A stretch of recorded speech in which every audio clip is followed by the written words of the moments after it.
Belmar, I'm on Help Bank.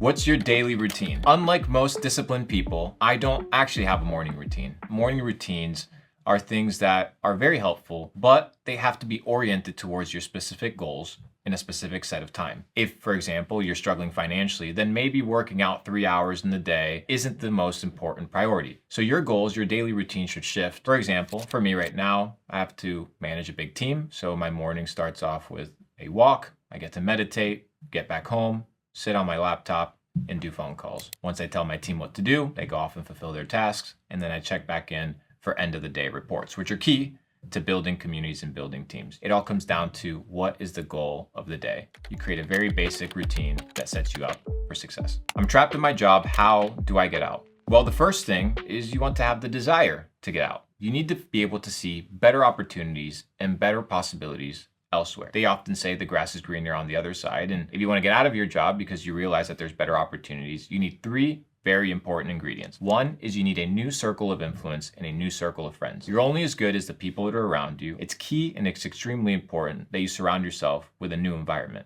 2 is you need mentors. I often talk about this, whether you want to go into real estate, e-commerce, crypto, social media. You need to understand that there's people that have gone the path that you want to go a lot earlier and have made mistakes that you might inevitably make. If you find a mentor, you're going to position yourself with a lot more confidence to win and to avoid the pitfalls and losses that those mentors may have incurred in the past. So find a community, find people that empower you, find mentors, and finally, have a goal. How much money do you need in order for you to quit your job? Define that number. When you have a defined number, a specific goal, now you understand what you need to work towards. And that is how you get out of your 9-to-5 job. Are you disciplined 100% of the time? Well, the answer to that is no. But in fact, I don't even like the concept of the word discipline because discipline has a negative connotation to it. You know, when you're a kid and you did something wrong, you were what? Disciplined. I like the word self-regulation, where you regulate yourself day by day. You know what you're supposed to eat, what you're not supposed to eat. And instead of making it something that is a negative experience, self-regulation makes it a powerful experience because it makes you in control. So instead of having a negative experience towards something that you know you need to do, have an attitude whereby you are in control. You self-regulate instead of forcing yourself to be disciplined. That is the key. How do you guarantee your ability to get rich? Well, first, anything that you tap into and anything that you do needs to be in high demand. You're not going to make money if there's no customers. The second thing is you need to be the best at what you do.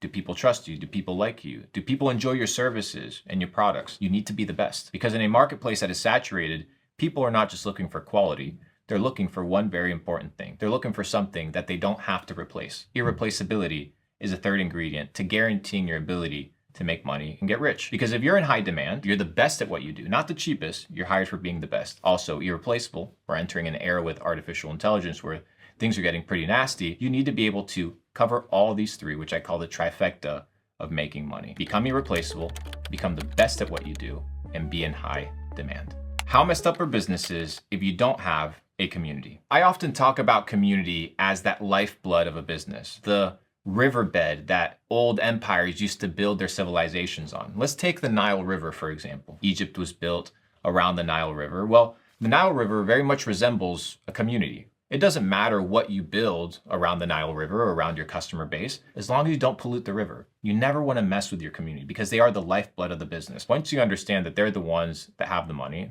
they're the ones that are making the thing run. Your job is to preserve it and build around it sustainably. And that is how you build a powerful community that continues to come time and time again. How does somebody become famous online? Becoming famous isn't the key. The key is to have a brand that stands for something. Whether it's a personal brand or whether it's a product or service, the brand is what sells because a brand is a accumulation of reputation. When you have a brand, you're either depositing or withdrawing from the bank account of reputation. And that's what it boils down to. It's not about being famous. It's about being respected. You don't need many people in order for you to have an audience. Most people think that they need millions of followers. I know people with millions of followers that can't sell a t-shirt because nobody respects them. So when you see other people making videos or a prank video that has 1 million views go viral and your video about your business is getting 30,000 views, that's okay.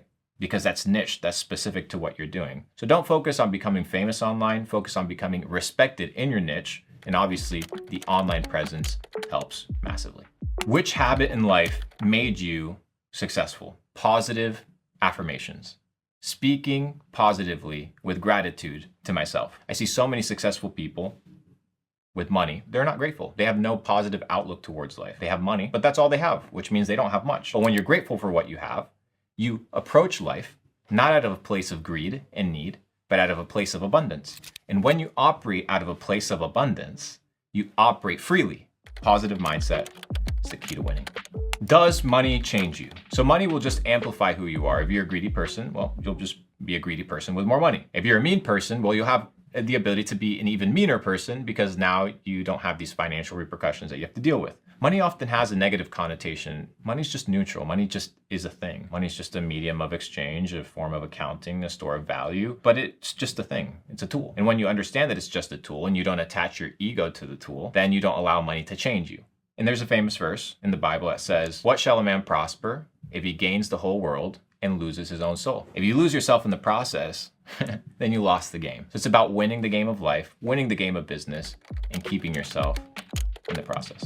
Which mistake has cost you the most money? There's only lessons, not losses, in the game of business. But the number one irredeemable mistake in business that has cost me not only time and energy is not learning from my mistakes. It's only a loss if there's no lesson. And in order for there to be a lesson, there needs to be intentionality. Most people, they mess up. They don't go back to the drawing board and think about how to improve. So therefore the loss is net negative. If I don't do anything with the information, that's where the failure begins. When you make the same mistake time and time again. Whatever money it costs you, it's the price to be paid. I've had $100,000 lessons, but if you learn from them, well, it's money and lessons that most people will never be able to learn.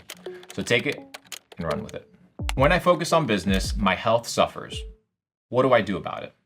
You need to understand that in life, your health, it's like the tectonic plate on which everything resides. If it's shaky, if it's wobbly, if it's prone to earthquakes, it doesn't matter what you build upon it.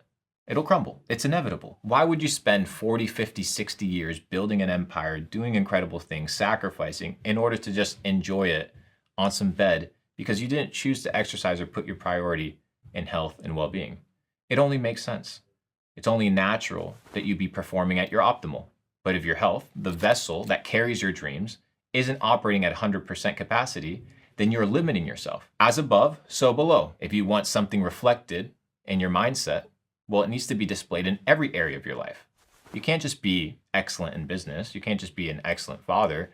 There's other areas in your life that are extremely important. And it all starts with your health. 3 types of health: your physical health, your mental health, and your spiritual health. These 3 are important. And believe it or not, they're all intertwined. Your spiritual health, if you're feeling bad, if you have a bad mindset, it's going to be affected. If your physical health is not in check, your mindset will not work well. If your mindset is all about negativity, body shaming, not really caring about your health, then your body will reflect that. All 3 need to be in harmony. All 3 need to be in check. Health is the tectonic plate on which your dreams reside.